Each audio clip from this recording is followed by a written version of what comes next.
Hello everyone, welcome to Commerce Net Achievers. My name is Talveer Singh और स्वागत है सभी का आज के सेशन में। ये हमारी सीरीज़ चल रही है जिसमें हम टॉप 100 एक्सपेक्टेड एमसीक्यूज डिस्कस कर रहे हैं, जिसके अंदर आप लोगों को पहले मैं 2 लेसन्स प्रोवाइड कर चुका हूं। अब आगे के हम लेसन्स को डिस्कस करेंगे। This is part 3। तो अगर आपने पहले के लेसन्स को नहीं देखा है तो ज़रूर से देख लीजिए। चैनल पे पहली बार आए हो तो चैनल को सब्सक्राइब कर लीजिए, उसके साथ जो बेल आइकन बना है उसे प्रेस कर लीजिए ताकि जो भी मैं वीडियो अपलोड करूं उसकी नोटिफिकेशन आपको सबसे पहले मिले और आपकी प्रिपरेशन और भी अच्छे तरीके से चलती रहे। उसके साथ इस क्लास की पीडीएफ के लिए आप मेरा टेलीग्राम चैनल जरूर से ज्वाइन कर लीजिए, कॉमर्स नेट अचीवर्स। इस टेलीग्राम चैनल पे आप लोगों को हर क्लास की पीडीएफ है वो मिल जाती है। और अभी जो आपके 32 शिफ्ट्स में पेपर हुए हैं, सारे पेपर 1 और पेपर 2 कॉमर्स और मैनेजमेंट वाले आपको इसी चैनल पे फ्री ऑफ कॉस्ट मिलने वाले हैं, तो ज़रूर से ज्वाइन कर लीजिए। उसके साथ साथ मैं अनअकैडमी पे नंबर 1 एजुकेटर हूँ, तो आप अनअकैडमी पे यूजीसी नेट कैटेगरी में मुझे फॉलो कर सकते हैं। वहाँ पे आपको मेरी बहुत सारी फ्री क्लासेस मिल जाएंगी। और अगर आप कंप्लीट कोर्स लेना चाहते हो तो उसके लिए आप मेरा referral code Talveer S use करके सब्सक्राइब कर सकते हो 10% ऑफ के लिए। प्लस और आइकॉनिक दोनों तरीके का सब्सक्रिप्शन अवेलेबल है, तो जो आप लोगों को अच्छा लगता है आप वो वाला सब्सक्रिप्शन लेके अपनी पढ़ाई शुरू कर सकते हो। तो पहले तो हम पिछली क्लास के लास्ट क्वेश्चन को डिस्कस करते हैं, जो आप लोगों का होमवर्क क्वेश्चन था, जिसमें मैंने आप लोगों को बताया था कि टोटल यूटिलिटी बताना है आप लोगों ने क्या होती है। टोटल यूटिलिटी को आप कैसे मेजर कर सकते हो? तो टोटल यूटिलिटी बेसिकली आपका जो मार्जिनल यूटिलिटी होता है उसका सम होता है, ठीक है। क्योंकि एडिशनल यूटिलिटी होती है ना, तो जो टोटल यूटिलिटी होती है वो किसके बराबर होता है? वो सम ऑफ मार्जिनल यूटिलिटी होता है। जितनी भी आपकी टोटल मार्जिनल यूटिलिटी होती है वही आप लोगों की टोटल यूटिलिटी बन जाती है, ठीक है। So it is nothing, it is just summation. ये क्या होता है? आप लोगों का समेशन होता है किसका? मार्जिनल यूटिलिटी का। जितनी भी मार्जिनल यूटिलिटी है उसको आपस में ऐड करो तो आपके पास टोटल यूटिलिटी आ जाएगी। ओके, सो आज की क्लास का पहला क्वेश्चन देखते हैं। इन मार्केट इकोनॉमी समझ रहे हो ना, जहां पर मार्केट फोर्सेस के द्वारा सब कुछ डिसाइड किया जा रहा है। Most production and consumption decisions are guided by. देखो यहाँ पर हिंट है, अब मार्केट इकोनॉमी की बात हो रही है, सरकार की बात नहीं हो रही, यहाँ पर कैपिटलिज्म की बात हो रही है। किसके द्वारा डिसाइड किया जाता है? गवर्नमेंट डेक्री के द्वारा, फॉरेन कंट्रीज, मोनोपोलिस्ट डिजायर, या फिर individual choice under the price system. देखो यहाँ पर हिंट ही सबसे बड़ा था, मार्केट सिस्टम है। अगर मार्केट सिस्टम है तो ऑब्वियसली बात है एक प्राइस सिस्टम होगा, मतलब एक इक्विलिब्रियम प्राइस निकल के आएगा जिसमें डिमांड और सप्लाई का इक्विलिब्रियम पॉइंट है वो निकाला जाता है मार्केट फोर्सेस के द्वारा, जिसको डिसाइड किया जाता है। तो वो किसका पार्ट बनता है? वो इंडिविजुअल चॉइसेस के अकॉर्डिंग काम करता है। इंडिविजुअल की जो चॉइस होगी उसके अकॉर्डिंग वो प्रोडक्ट को खरीदेंगे, उसके अकॉर्डिंग वो प्रोडक्ट को बेचेंगे। So in market economies most production and consumption decisions are guided by individual choice under the price system के अंडर ये काम करता है। मोर इलास्टिक, देखिए ये जो इलास्टिक है ये आप लोगों का इलास्टिसिटी के साथ रिलेटेड क्वेश्चन है। इलास्टिसिटी से कुछ रिलेटेड क्वेश्चन हम करने वाले हैं। इलास्टिसिटी एक बहुत ही इंपॉर्टेंट टॉपिक है, एक बहुत ही इंपॉर्टेंट कंसेप्ट है, जो कि डेफिनेटली आप लोगों को काफ़ी सारे क्वेश्चंस देखने को मिलते हैं। तो इलास्टिक का मतलब क्या होता है कि रिस्पॉन्सिवनेस, ठीक है जी। रिस्पॉन्सिवनेस मतलब जैसे इलास्टिसिटी ऑफ डिमांड है, क्वांटिटी डिमांडेड के हिसाब से किस तरीके से प्राइस चेंज हुआ तो कितनी क्वांटिटी डिमांडेड इंक्रीज होती है या डिक्रीज होती है, ये सारी चीज़ें मतलब इलास्टिसिटी का पार्ट बनती हैं। तो इलास्टिक के साथ जब वर्ड मोर लगा दिया ना, तो इलास्टिक का मतलब है रिस्पॉन्स, मोर इलास्टिक का मतलब मोर रिस्पॉन्सिव का मतलब है कि थोड़ा सा प्राइस में चेंज किया तो जो डिमांड है वो आप लोगों की ज़्यादा रिस्पॉन्ड करेगी। तो ये जो इलास्टिक वर्ड है ये की वर्ड है, इसके साथ मोर लगा हुआ है तो मतलब मोर रिस्पॉन्सिव होगा, लेस लगा हुआ है तो लेस रिस्पॉन्सिव होगा, नो लगा हुआ है तो नो रिस्पॉन्स होगा। तो आप लोगों ने ना ये जो वर्ड है इसको इलास्टिसिटी के साथ, या फिर आप ये समझ सकते हो कि क्वांटिटी डिमांडेड के साथ आपने इसको रिलेट करके आंसर निकालने की कोशिश करनी है। किसके साथ रिलेट करोगे? You will relate it with quantity demanded. Quantity demanded हमारा सही उत्तर होगा। Price elasticity of demand is calculated as, जो प्राइस इलास्टिसिटी है उसको कैसे कैलकुलेट किया जाता है?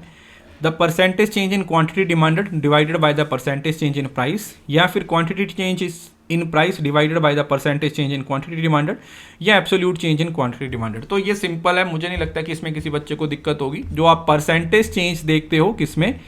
आपका जो क्वांटिटी डिमांडेड में चेंज हो जाता है किसकी वजह से, प्राइस की वजह से, ठीक है जी, प्राइस की वजह से क्वांटिटी डिमांडेड में जो चेंज आता है, मतलब आपने नीचे कितना चेंज किया उससे आप लोगों की क्वांटिटी डिमांडेड में चेंज ज़्यादा हो रहा है तो मोर इलास्टिक हो जाएगी, कम हो रहा है तो लेस इलास्टिक हो जाएगी। आप किसी भी तरीके से इसको क्या कर सकते हो, अंडरस्टैंड कर सकते हो। तो मोर इलास्टिक हो या लेस इलास्टिक हो, इसके अकॉर्डिंग ही आप लोग इस चीज़ को क्या कर सकते हो, अंडरस्टैंड कर सकते हो। तो price elasticity, income elasticity, cross elasticity and advertising elasticity, ये टोटल 4 तरीके की इलास्टिसिटीज़ हैं जिसके बारे में हम अपने माइक्रो इकोनॉमिक्स में स्टडी करते हैं। Price elasticity of demand is not, देखो यहां पर नॉट वर्ड को ध्यान में रखना है कि किसकी वजह से ये इन्फ्लुएंस नहीं होती। The number of substitute available, the proportion of consumers budget, the length of time period, the units of measurement used for price और फॉर क्वांटिटी डिमांडेड, कि मतलब कौन सा वो ऐसा एलिमेंट है जिसकी वजह से जो प्राइस इलास्टिसिटी है उस पर किसी भी तरीके का इन्फ्लुएंस है वो देखने को नहीं मिलता। तो ऑब्वियसली बात है जो नंबर ऑफ सब्स्टिट्यूट है उसका भी सीधा असर होता है, जो कंज्यूमर की इनकम है उसका भी, और टाइम पीरियड का भी असर होता है। लेकिन जो मेजरमेंट यूनिट्स है उसमें कोई फर्क नहीं पड़ता, जो मेजरमेंट यूनिट है उससे कोई फर्क नहीं पड़ेगा क्योंकि उसका पर्पस तो मेजर करना है, ठीक है जी, उसका पर्पस मेजर करना है। तो मेजरमेंट का एज सच कोई फर्क नहीं पड़ेगा, ज़्यादा हो या कम हो, उसका इलास्टिसिटी से साथ कोई लेना देना नहीं होता। नेक्स्ट क्वेश्चन है, थोड़ा सा प्रैक्टिकल है लेकिन समझने में, कंसेप्ट को समझने में काफ़ी हेल्प करेगा। इफ़ अ 5% इंक्रीज, जो 5% इंक्रीज होता है in price, leads to an 8% decrease in quantity demanded, कि जो प्राइस है उसको 5% से बढ़ा दिया तो जो क्वांटिटी डिमांडेड है वो 8% से डिक्रीज हो गई, तो ये परफेक्टली इलास्टिक है, यूनिट इलास्टिक है या इन इलास्टिक है? ये इलास्टिक है। क्यों? ध्यान से समझ लीजिए। जब भी आप इलास्टिसिटी ऑफ डिमांड लिखते हो तो उसके साथ आप माइनस का कनेक्शन लगाते हो क्योंकि इसका एक इनवर्स रिलेशन होता है किसके साथ, प्राइस के साथ। मतलब प्राइस बढ़ेगा तो क्वांटिटी डिमांडेड कम होगी, प्राइस कम होगा तो क्वांटिटी डिमांडेड ज़्यादा होगी। उसी चीज़ को यहाँ पर बताया हुआ है कि अगर आपने प्राइस को 5% से बढ़ा दिया, जो आपका प्राइस है वो बढ़ गया 5% से, तो क्वांटिटी डिमांडेड 8% से डिक्रीज हो गई। तो इसका मतलब ये इलास्टिक है कि भैया फर्क पड़ेगा, प्राइस में कम और क्वांटिटी डिमांडेड में ज़्यादा फर्क पड़ेगा। इसी को बोला जाता है elastic demand, that is elastic in nature. इसको क्या बोला जाता है कि भैया ये इलास्टिक इन नेचर है, ये इलास्टिक इन नेचर है। Unit elastic demand occurs, unit का मतलब होता है 1, जैसे यूनिटरी वर्ड बोला जाता है ना, यूनिटरी वर्ड बोलते हैं जैसे यूनिटरी, तो यूनिट का मतलब यहाँ पर क्या होता है, एक। तो जो इलास्टिसिटी जब यूनिटरी होती है तो उससे क्या फर्क पड़ता है, या मतलब उसकी एक्सप्लेनेशन क्या है। अब 1 unit increase in price leads to 1 unit decrease in quantity demanded, 1% increase in price lead to 1 unit decrease in quantity. Price elasticity is positive या price elasticity of demand is exactly 1। So obviously बात है जब elasticity of demand equal to 1 होती है, इसी को आप unit elastic या यूनिटरी डिमांड भी, यूनिटरी इलास्टिसिटी ऑफ डिमांड भी बोल देते हो। मतलब यूनिट, यूनिट मतलब सिंगल, यूनिट का मतलब 1। ओके जी। सो हमारा जो सही उत्तर हो जाएगा वो क्या हो जाएगा, option number D, that is price elasticity of demand is exactly 1। किसके बराबर है, 1 के बराबर आ जाएगी। This will be equal to 1। Okay जी। In calculating price elasticity of demand, price elasticity of demand को आप कैलकुलेट करना चाह रहे हो, which of the following is assume to be held constant, तो कौन सी चीज को कांस्टेंट रखा जाएगा। इकोनॉमिक्स में आपने वर्ड पढ़ा होगा सेटिरस पैरिबस, मतलब बाकी सारी चीजों को जब फिक्स रखा जाता है, बाकी सारी चीजों को कांस्टेंट रखा जाता है, तो उसके लिए जो सेटिरस पैरिबस वर्ड है उसका इस्तेमाल किया जाता है। तो कौन सी चीज है जो फिक्स रहेगी, प्राइस ऑफ प्रोडक्ट इटसेल्फ, अपना प्राइस, क्वांटिटी डिमांडेड फिक्स रहेगी, टोटल रेवेन्यू, या फिर price of all other products. देखो जो प्रोडक्ट का अपना प्राइस है वो भी चेंज हो सकता है, क्वांटिटी डिमांडेड भी चेंज हो सकती है, और टोटल रेवेन्यू भी चेंज हो सकता है, इलास्टिक लेस इलास्टिक या फिर यूनिटरी के केस में। लेकिन बाकी सारी चीज़ों के प्राइस को हम कांस्टेंट मान के चलते हैं। बाकी सारी चीज़ें या बाकी सारे प्रोडक्ट, चाहे वो कॉम्प्लीमेंट्री हों, सब्स्टिट्यूट हों, कुछ भी हों, हर चीज़ के केस में हम हमेशा क्या मान के चलते हैं कि बाकी सारी चीज़ें क्या होंगी, कांस्टेंट ही होंगी। बाकी सब कुछ क्या होगा, बाकी सारी चीज़ें कांस्टेंट ही निकलेंगी। Total revenue is defined as TR, that is total revenue. अब टोटल रेवेन्यू क्या होता है? The net profit after opportunity cost, change in quantity sold और change in price, price elasticity time quantity sold, या फिर price times quantity sold. Obviously बात है, price को क्वांटिटी के साथ जब आप मल्टीप्लाई करते हो वही आप लोगों का क्या होता है? टोटल रेवेन्यू होता है। ठीक है, बिल्कुल सिंपल बेसिक क्वेश्चन था, लेकिन बेसिक अंडरस्टैंडिंग होगी तो क्वेश्चन बनाना आसान हो जाएगा। क्योंकि अब होगा क्या पेपर में, अब बोलोगे सर ये तो इजी क्वेश्चन है, इन्हीं 3 क्वेश्चन को मर्ज करके मैं एक सिंगल क्वेश्चन बना दूं तो उस क्वेश्चन को बनाना आपके लिए क्या हो जाएगा? डिफिकल्ट हो जाएगा। यस और नो?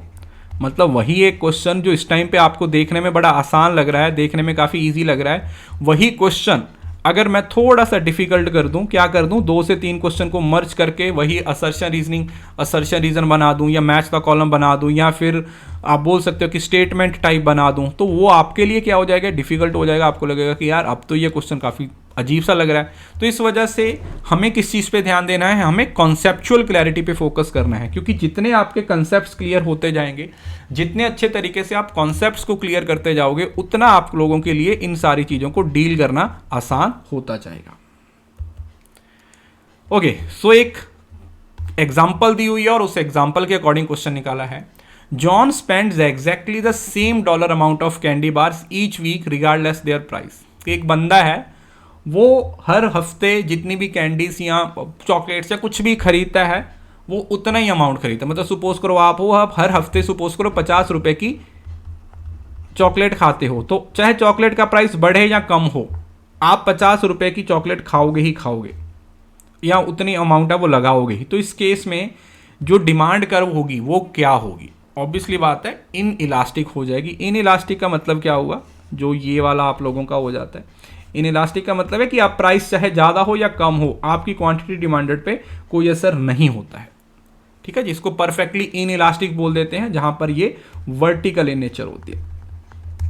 क्या होती है? वर्टिकल इन नेचर होती है। This is basically vertical in nature. इसको आप लोगों ने क्या करना है? याद रखना है।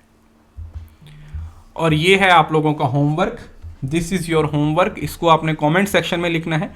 अगली क्लास में मैं ये वाला टॉपिक आप लोगों के साथ डिस्कस करने वाला हूं। अगर ये सीरीज अच्छी लगती है तो प्लीज़ मुझे ज़रूर से इसके बारे में इन्फॉर्म कीजिएगा कि यस सर ये सीरीज़ हमें अच्छी लग रही है, इसमें आपकी हेल्प हो रही है, तो हम अगले सब्जेक्ट्स को भी जल्दी ही इंट्रोड्यूस करने वाले हैं। PDF के लिए आप लोगों को Telegram channel commerce Net achievers में जाना है, नीचे डिस्क्रिप्शन में भी लिंक दिया हुआ है, और चैनल को सब्सक्राइब भी जरूर से कर लीजिए। सो दैट्स ऑल, मिलते हैं नेक्स्ट किसी सेशन में। तब तक अपना ध्यान रखिए, खुश रहिए, हंसते मुस्कुराते रहिए, और हाँ, इस वीडियो को शेयर करना ना भूलें, बिकॉज शेयरिंग इज केयरिंग।